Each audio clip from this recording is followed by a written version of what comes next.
Think about the first time you tasted chocolate. Think about the first time you walked.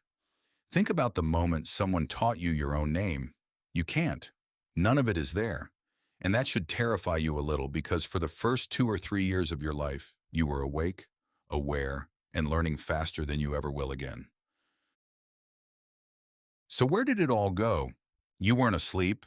You weren't unconscious. Your eyes were open and your brain was recording the world around you every single day. But the memories those days should have produced simply don't exist for you now. Scientists call this infantile amnesia. And the real answer to why it happens is far stranger than babies just don't remember things. Here's the first strange fact. Babies do remember things, just not the way you think. In the 1980s, a researcher named Rovee-Collier, she tied a ribbon from a baby's ankle to a mobile hanging above the crib. Kick your leg, the mobile moves. Babies as young as 2 or 3 months old figured this out within minutes. They kicked, the mobile danced, and they kept kicking because they liked making it happen. Then she waited. A day, a week, sometimes longer. When she brought the babies back and hung the same mobile above them again, without tying the ribbon, something remarkable happened. The babies kicked, immediately, vigorously, as if their legs remembered what their conscious mind never would. That's the paradox sitting at the center of your missing childhood. The learning happened, the memory was stored.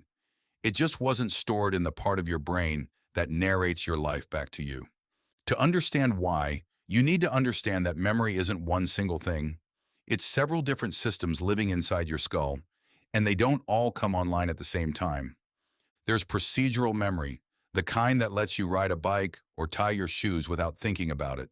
That system is up and running almost from birth. It's why the babies in the mobile experiment could remember without remembering. Then there's episodic memory. This is the one you actually care about. It's the memory of specific moments, specific scenes, specific, this happened to me, at this place, on this day experiences. It's the kind of memory that lets you close your eyes and walk yourself through your 10th birthday party. And this system takes years to fully build.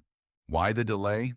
The answer sits in a small seahorse-shaped structure deep in your brain called the hippocampus. Every scientific term deserves a plain explanation, so here's this one. The hippocampus is your brain's filing system. It doesn't just store memories, it stitches together the who, what, where, and when of an experience into a single, retrievable file. Without a fully developed hippocampus, you can still feel things and learn things. You just can't file them away as a complete, replayable story. And in a newborn brain, that filing system is under construction. A researcher named Paul Franklin, working with mice, found something that reshaped how scientists think about this. In young mammals, the hippocampus is producing new neurons at an incredibly high rate, a process called neurogenesis. New neurons sound like a good thing. More brain cells, more memory, right? Wrong. Almost the opposite.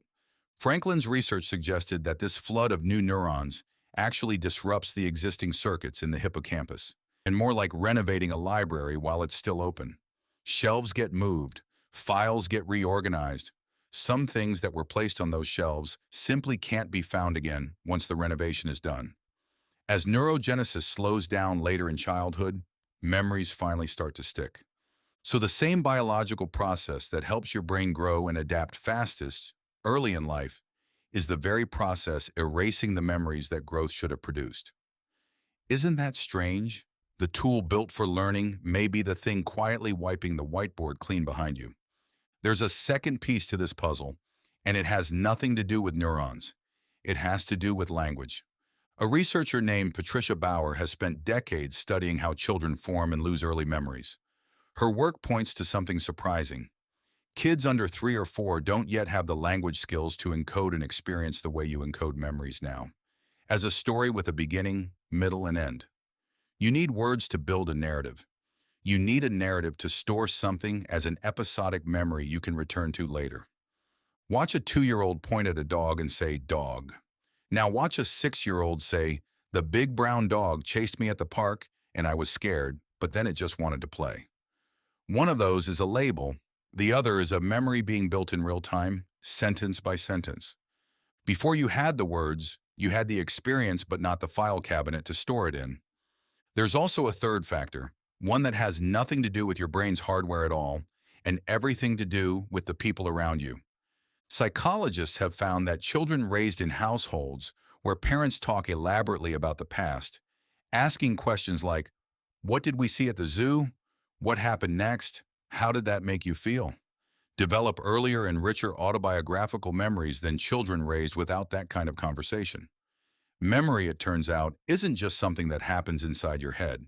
It's something built socially through the act of telling and retelling, which means some of your earliest memories, the ones you do have, might not even be real memories at all. They might be memories of being told a story about yourself so many times that the story became indistinguishable from the memory. Does that thought unsettle you? It should, a little. Now here's the twist that changes everything you just heard. The end of infantile amnesia isn't a light switch, it's a fade. Most adults' earliest memories cluster somewhere between age 3 and 4, but there's no hard line where the amnesia simply stops. Instead, the rate at which you form lasting memories climbs slowly across early childhood, exactly tracking the slowing of neurogenesis and the growth of language. This means your earliest self and your current self are, in a very real sense, strangers.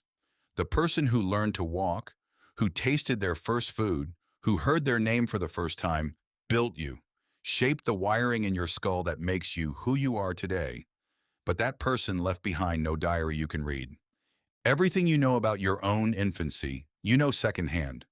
From photographs, from your parents' stories, from home videos you didn't create the memory of, only the memory of watching them later. You are, in the most literal sense, living proof of a version of yourself you can never meet. And this is where the ancient truth folds back onto your life right now today. Because this isn't just something that happened to you as a baby, it's still happening. Every time you learn something so instinctively that you can't explain how you know it, that's procedural memory doing its quiet work. The same system that let those babies kick for a mobile they had no conscious memory of. Every time you tell a story about your own childhood, smoothing it, adding detail, making it make sense, you are doing exactly what your parents did for you when you were 3 years old. You are still building the narrative that makes the past feel like yours.